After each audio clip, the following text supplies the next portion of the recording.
Yattın hop. Bekleyelim mi? Gel abi.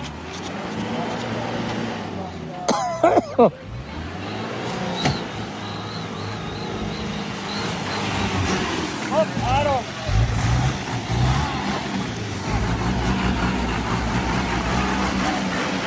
Adam çıktı ya.